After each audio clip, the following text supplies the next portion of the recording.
সেনাবাহিনীকে জনগণের মুখোমুখি দাঁড় করানোর ষড়যন্ত্র চলছে।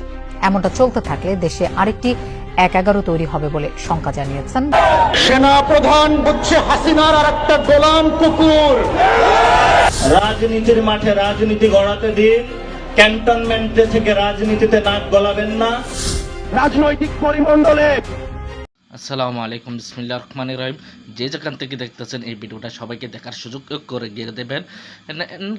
এবং সেনাপ্রধান ফেসে গেল জনগণের হাতে, জনগণের সামনে মুখোমুখি হচ্ছে এবং জনগণের সামনে সেনাপ্রধান ফেসে গেল। এবং এই নিয়ে এই প্রতিবেদনে কি বলছে আপনারা সবই দেখতে পারবেন, শুনতে পারবেন। এবং হাসনাত আবদুল্লাহ ভাই কি হুঙ্কার দিল এবং কি বলল এবং সেনাপ্রধান কঠিন থেকে কঠিন বাজে ফেসে গেল। এইবার সেনাপ্রধানের পালাবার পথ নেই এবং শেখ হাসিনা বাংলাদেশ আসলেও তার ফাঁসি হবে নিশ্চিত। এরা আপনারা জেনে রাখুন। দেখুন এই প্রতিবেদনে কি বলতেছে। সেনাবাহিনীকে জনগণের মুখোমুখি দাঁড় করানোর ষড়যন্ত্র চলছে। এমনটা চলতে থাকলে দেশে আরেকটি ১-১১ তৈরি হবে বলে শঙ্কা জানিয়েছেন সেনা প্রধান হচ্ছে হাসিনার আর একটা গোলাম কুকুর। রাজনীতির মাঠে রাজনীতি গড়াতে দিয়ে ক্যান্টনমেন্টে থেকে রাজনীতিতে নাক গলাবেন না। রাজনৈতিক পরিমণ্ডলে আপনারা ক্যান্টনমেন্ট থেকে গত 16টা বছর যেভাবে নগ্ন হস্তক্ষেপ করেছেন, এখানে আমরা স্পষ্ট দেখতেছি সেনা প্রধানের এই হাত আছে এখানে।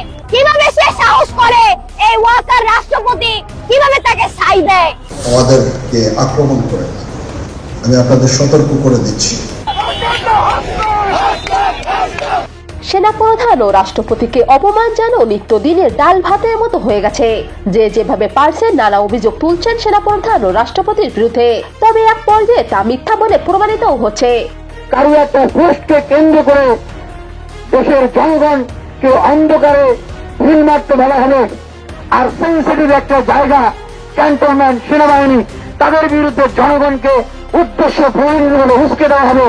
জনগণের মধ্যে এমন ক্রোধ সৃষ্টি করছে সমন্বয়করা, যারা নিজেদের নিখুঁত প্রমাণিত করতে গিয়ে ফেসে যাচ্ছেন একের পর এক। তাদের বিরুদ্ধে অর্থ কেলেঙ্কারি সহ উঠছে নানা অপকর্মের অভিযোগ। এই 12 দিন পরে হাসনাত কেন পোস্ট দিয়েছিলেন? আমাদের সুস্পষ্ট অবস্থান বাংলাদেশ সেনাবাহিনীর পক্ষে।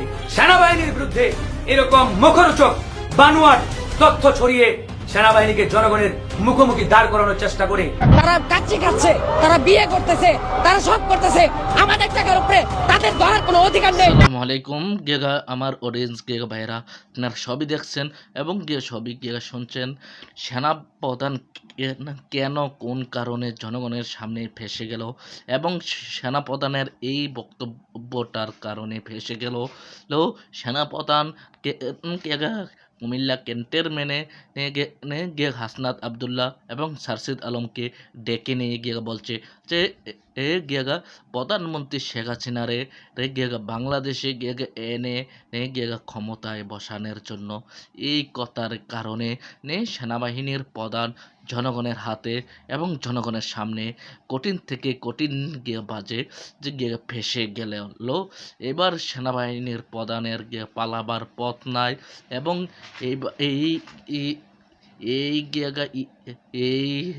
এই ভেসে যাওয়ার সেনা প্রধানের চারকিও না থাকতে পারে এবং পদত্যাগ করতে হবে সেনাপ্রধানের।